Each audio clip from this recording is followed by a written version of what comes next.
I'd like to thank Maya and everyone else at Long Beach City College for giving me this opportunity to speak to you and share my story with you. And I want to start by saying that I'm up here speaking, not speaking to you or at you, but I'm speaking here with you. I hope today that it could be a collaborative experience where we learn from each other. Because I think the way we learn and connect is by sharing our stories and sharing ourselves with another human being. Up front, I would like to tell you that I am no better than anyone else in this room. My pain has been no greater than anyone else's pain. And my story is but just one among many of yours. So what I hope happens today is that we learn from each other. As much as this paradox happens where we think that we are original individuals and don't need another one or another person to keep going, we sometimes feel that we are alone in this world, as tough as we say we are and appear to be. But we are not alone. We as human beings are much more connected than we think and need each other more than we think. I have many favorite quotes that I remember throughout my life, with the first one being, I am the combined effort of everybody I have ever known. I am the combined effort of everybody I have ever known, by Chuck Palahniuk. What does that mean? Meaning, yes, I am an individual. Yes, you are an individual. Yes, my name is Jamie, as well as all of you have your names. Yes, I have suffered throughout my life to get here where I am today. But without you, in this room, and everyone else that I have met throughout my life, my story would not have existed or continue to exist. And that's very important for me. So I hope that what happens today is that all of you realize your own story. What is your story? And ask yourself your own questions that relate to you and your world. What is your vision? Do you have one? What do you hope to accomplish before you die? What have you accomplished already that continues this great experience of your life that you call your life? How would you like to be remembered? I hope we realize that we are all important in this world.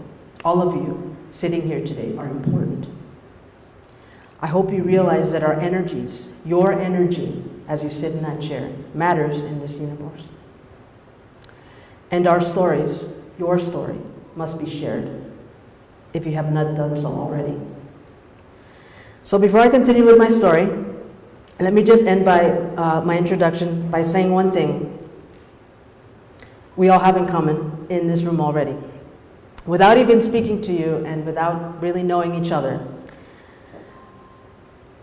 one thing I can say is that what we all have in common is that we have felt pain.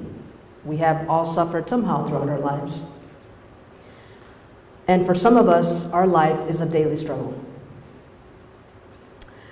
I speak of this now because my interests, as I speak to you a little bit later about my studies, my interests in studies revolve around the concept of suffering. And no, this is not, going to be a depressing thing. Yes, this consists of a lot of, really things that cause reaction. But what I hope really happens, like I said before, is that we can all ask ourselves, and please feel free to interrupt me. If you have questions, I want you to please, raise your hand and ask me. If you're unclear about something, please ask me, speak to me. I am your peer.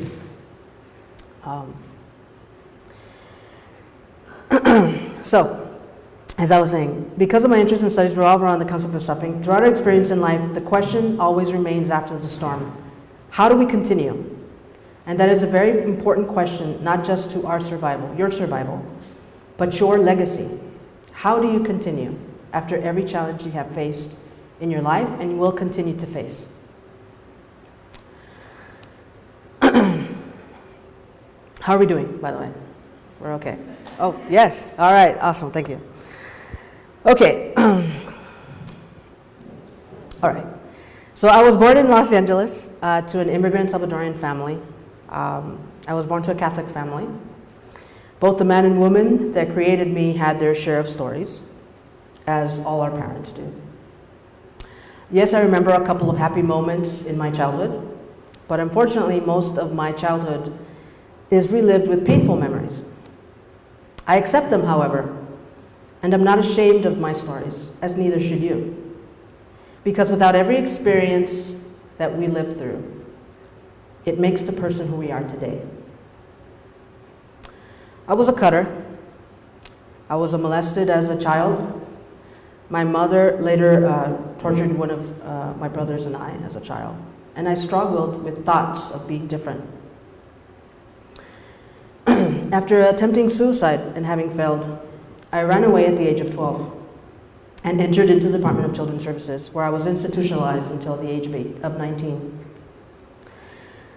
Again, if it weren't for the great social worker, an understanding judge, a loving lawyer and his sister, counselors, therapists, teachers, people that I met throughout, and the youth that shared the same experiences I was going through. In similar situations, I wouldn't be standing here today speaking to you. But there's one more important aspect to this question. To this, which was a question that always remained inside me, and I always still actually ask myself even today, after something has happened. Now what? After a challenge in my life, now what? Throughout my years, I always found myself asking, what did I envision after the storm? What did I want? At some of the places I was in from the very beginning, I had to prove to others that I was strong while I shivered in fear on the inside. Yes, I had to carry myself as tough as nails while my soul melted in isolation. In some of the places I was in, my room, many different places that I was in my teenage years, had only bars on the windows. And at times, the rays of the sun shining through a crack on the wall or seeing the sun through a gated fence was enough for me to keep my faith. To keep my faith and see and imagine what the next day would be like. As I was moved from mental hospital to group homes, to centers, to McLaren Hall, which no longer exists now, I always felt deep down inside of me that there was something out there better for me. You can call it God, you can call it a soul, you can call it energy, you can call it your superego, you can call it faith. Call it whatever suits your world, if you do have this voice as well. I call it hope.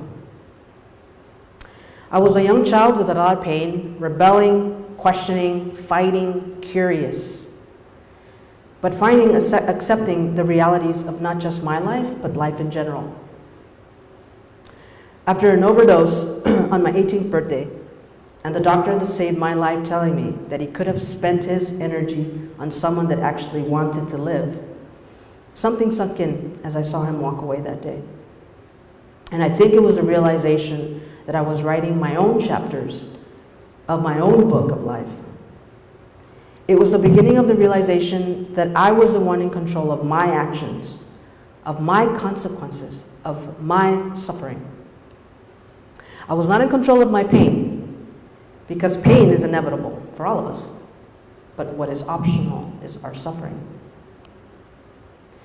At the age of 18, individuals are either emancipated or institutionalized as adults. Because I was considered a high-risk youth, I was kept for an extra year to avoid both at a group home, where I had to prove not just to myself, but also to the judge, my social worker, and everyone rooting for me that I could make it. And for a whole year, that's exactly what I did. I actually fought until I could no longer. I worked on my anger management, my story, on my outcomes, and I graduated high school with a 4.0 GPA. And received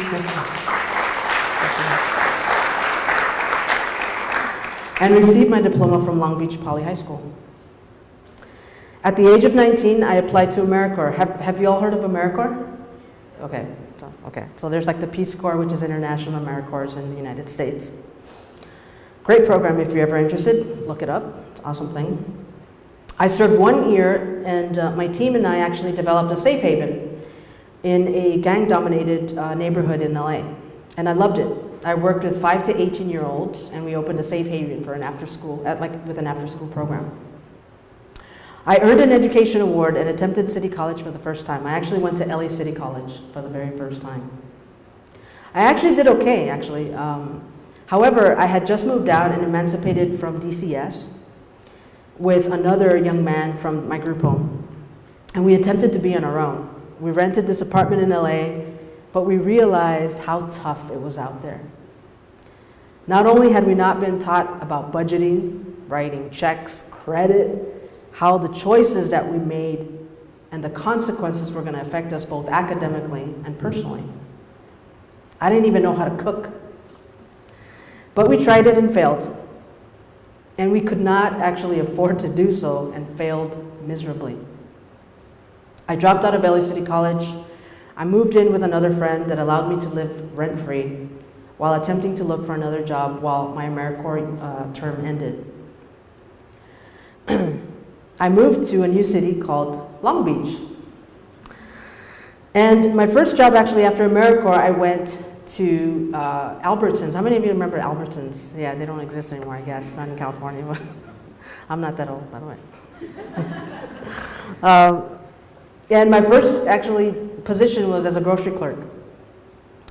And I remember my first boss. I remember speaking to him. I remember telling him my story. And I was actually hired the first day. And not only actually did I earn my first income after AmeriCorps as an independent individual, but I also gained friends. And I met a lot of amazing people who are still now my friends, who I consider now my family. I attempted school again, this time at Long Beach City College, but yet again I failed miserably the first time I was here. I ended with 8 W's, withdrawals. I had 1 D and 1 C. I did not know about financial aid. I did not know about all the programs that existed out there. I did not know about all the resources that are out there for us. I did not know that building and developing relationships with professors, other students, were going to be necessary to get me to the next level. So what did I do? I actually dropped out again, and I failed miserably again.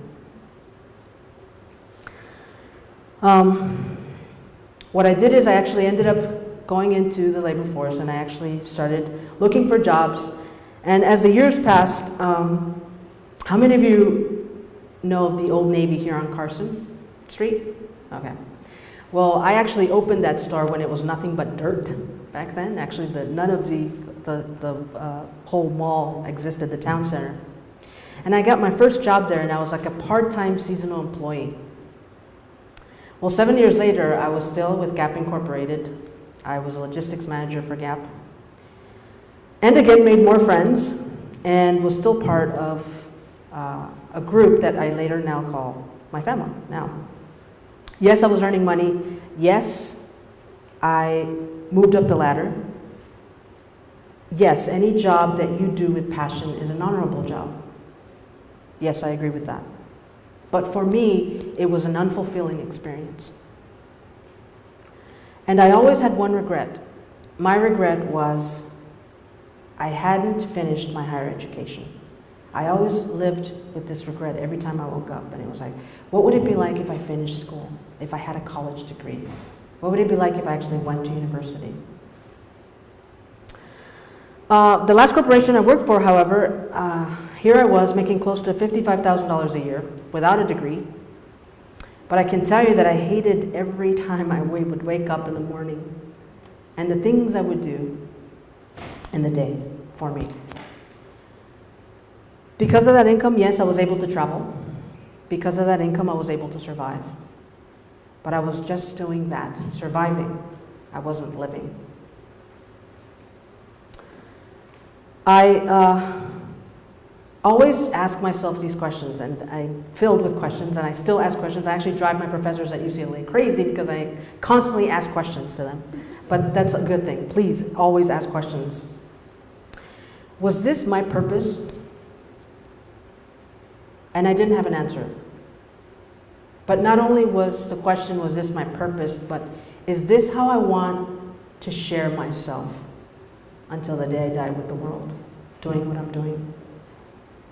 The answer was always no. So what I did was, which I don't promote it, I resigned without a job and no plan, but I resigned and began soul searching. And I did take a little bit of that pay. It was like a severance pay that they give you after you resign. And I went traveling. I went to Central America. I went to Guatemala, Salvador, Honduras. And at the time, I had a close relationship, the closest that you can call a relationship to the man that created me. He had told me he had cancer and wanted to make amends. And we took this opportunity to visit Central America, and it was a really memorable trip. For I was faced with death yet again. And when I say death in my life, I say it with a chuckle for me, because it's not one of those things that we say dramatically, like, oh my gosh, like a really face. It was really a disturbing experience for me. My father and my little brother and I were like swimming in dangerous waters, but we didn't know that. In El Salvador, we were basically sucked into the ocean, and I began to drown, and I saw my father drowning. What I remember, I have other details here, but what I can tell you, the most memorable part and why I remember this is because as I was swallowing water and I was watching this person drown, and I felt this panic in my soul, what I remember for the split second was watching the sky and looking at the sun. And there's always like the sun, there's always the sun in my background, which is why I will later on describe what my organization will be called. And all I could think about were my regrets in my life. All I could think about was not what my life had been, but instead what I was thinking is, what had I not done? To make a longer story short, thankfully, of course, we were actually rescued by a lot of people that made like an actual chain and rescued not just only me and my brother and my father. But after that day, our lives were filled with silence. But for me, it left an imprint on my experience of my life. Because when I came back to the States, I had another question for myself. What makes me happy? Where had I been the happiest, and what had I been doing? And what I remembered and what came to me was when I was with AmeriCorps, working with kids and sharing myself and having others share themselves with me and listening to their stories.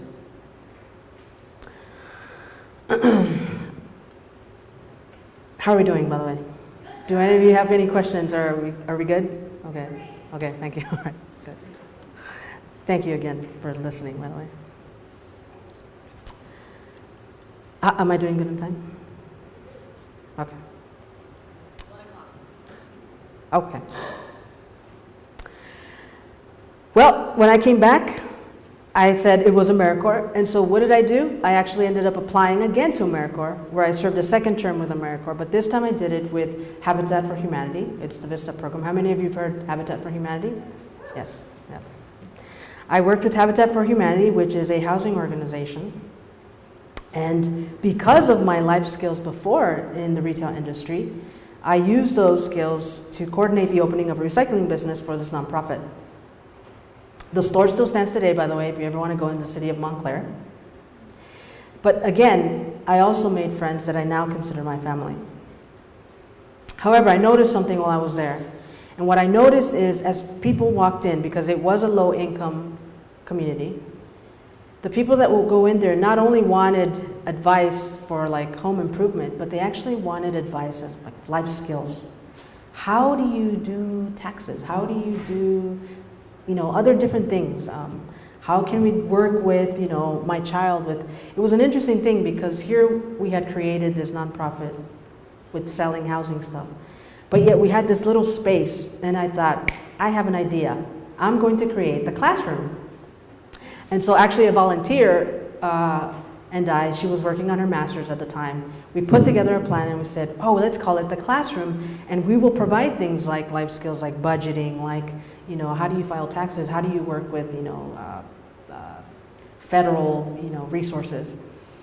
But of course it was shut down because Habitat for Humanity is a housing organization. But the president of the organization said to me, you know, if not here, maybe you're meant to do it somewhere else. And immediately what came to mind was, I have to go back to school. I have to do it. I have to go get a degree. So what happened is exactly that. I applied actually again to Long Beach City College after finishing my term in 2010. I earned another educational award, and I attempted Long Beach City College again. And this time I was filled with questions, and I was ready to do anything I could to make this dream happen. I moved to a friend's garage, had 2 part-time jobs. I was working at Rancho Los Cerritos in a museum, and I was also working at the Miguel Contreras Foundation as an intern. And again, I met amazing people that I still now consider my family, which one of them is here, Martin. Say hello, Martin. I just want to say thank you to him. He's a great individual, and his wife, who are now part of my family. At Long Beach City College, thanks to great individuals and professors, just to name a few, Phyllis Arias, Dr. Brees, Dr. Karen Rose, Daria, Rosa Carrillo, Ruben Page, Maya, and everybody else that was a part of my journey here. It was because of them that I stand here today as well. And also thanks to the programs like Puente. How many, do you ever know what Puente is? Awesome, Puentistas. Yes, si se puede. Puente, the honors program. I see a couple of you out there, that's right. CCCP, anybody know what CCCP is? Yes, California Community College Programs, Partnerships. TSP. I began to see new worlds out there, and my visions of myself began to grow. After being part of the North Campus Tour here, where they take you out to different campuses throughout California, amazing experience, because I fell in love with Stanford. Yeah, I like Berkeley. I fell in love with UC Santa Cruz, and I fell in love with UCLA. And that's exactly what I did, actually. Come November 30th, 2012, I applied to Berkeley, UCLA, UCR, UC Santa Cruz, and Cal State Long Beach, and I was preparing my admission statement for Stanford. However, on March 2013, just a year and 6 months ago, my life changed again. I was ready to transfer, but on March 23rd, a car hit my girlfriend and me while I was on my motorbike. It was a devastating accident and almost a fatal one. My injuries were so severe, I have been left permanently disabled with invisible disabilities. The pain, I said, much of my disabilities are now invisible, but the pain is not. I broke my eye sockets, both femurs, my pelvis, fractured my ribs, my ankle. I had intestinal reconstruction, and I was told that I was not going to walk for at least a year. This was a year and 6 months ago. A total of 6 surgeries, and I have been left with metal rods, screws, and plates throughout my body. When I woke up from my coma, I was told that I might not walk again for at least a year. And I had lost not only half of my skin on my left leg, but I lost my teeth. And I felt ugly and deformed.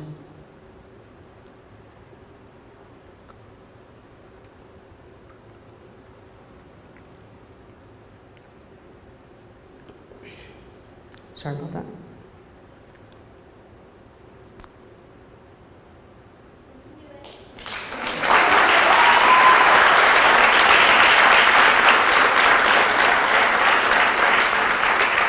That's very sweet of you. Thank you. I felt my life had fallen apart again. I cried. I thought of death again. But the amazing thing happened, and people showed up every day.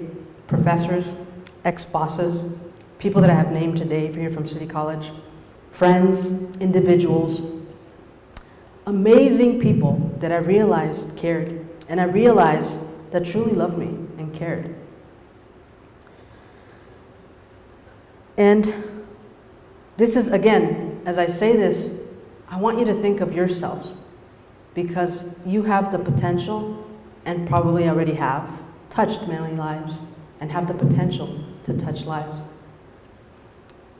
And just know that you are important enough that I know you will have people out there that support you. And if you don't, there will be somebody there for you. As I was sitting crying in my hospital bed, my girlfriend, Camilla, which is there, has been there every day. And one day she brought a whole stack of mail after I had woken up from a coma. It was almost like 38 days later. And what they were, it was all the admission letters to every university I had applied to. However, there was one minor problem. I couldn't walk. I actually could barely even move. But with the help of many people, after I was discharged from the hospital, many people said to me, you know, there's always next year. You know what? You've accomplished this enough. You have your acceptance letters. Take it easy. There's always next year. But of course, me, being stubborn, I have a hard head, thick head, I was like, no, this is not going to stop me. How do people out there do it? How do people with no legs? How do people that can't hear? How do people that can't see? How do they do it? How do they go throughout lives and do it? They do. They do it. And that is exactly what I did. After I was discharged from the hospital, with the help of many great people, I was picked back up again, and I learned how to walk again. I went from a wheelchair to a walker to a cane to now you can see me limping like a little penguin, and that's all right. But I'm walking, and I'm alive, and I breathe.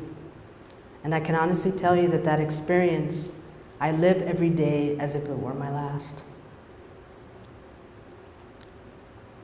I accepted admission at UCLA, sorry Berkeley. I always say that because people are like, why didn't you choose Berkeley? I love UCLA.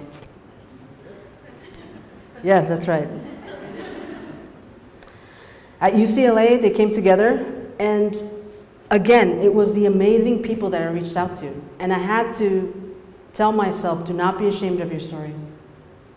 At this time, I had a cane, I had just moved out of my walker, I had no teeth, and I still attended orientation on the first day with no teeth.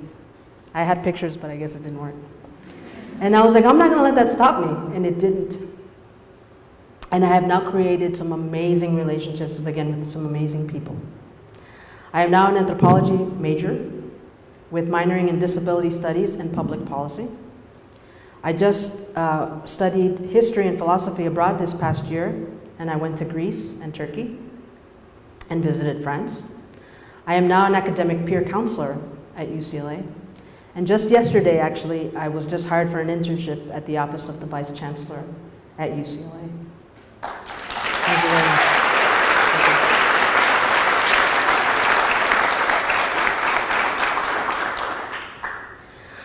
I'm applying to a law fellowship, and I plan to apply to both UCLA and Harvard's MPP-JD program, which is a Master's in Public Policy with a Juris Doctor degree program.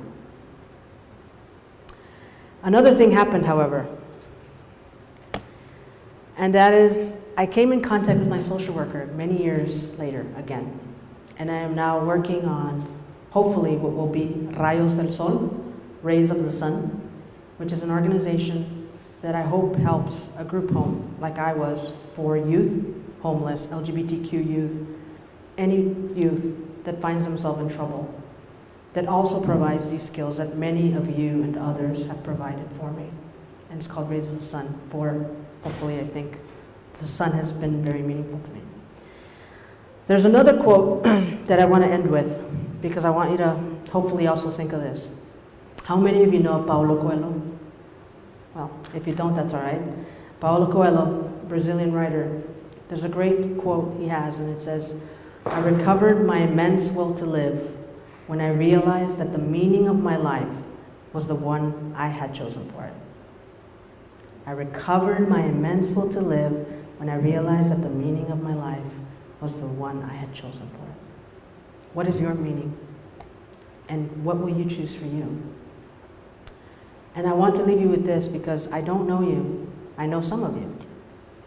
But what I truly believe in my heart and soul is that every single one of you can change the world. Every single one of you has a purpose.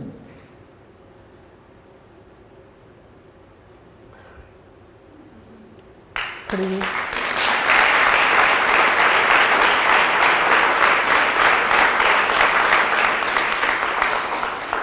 And I hope you share yourselves and find your own story and share it with others, because you are important and you are special and the world deserves to know who you are.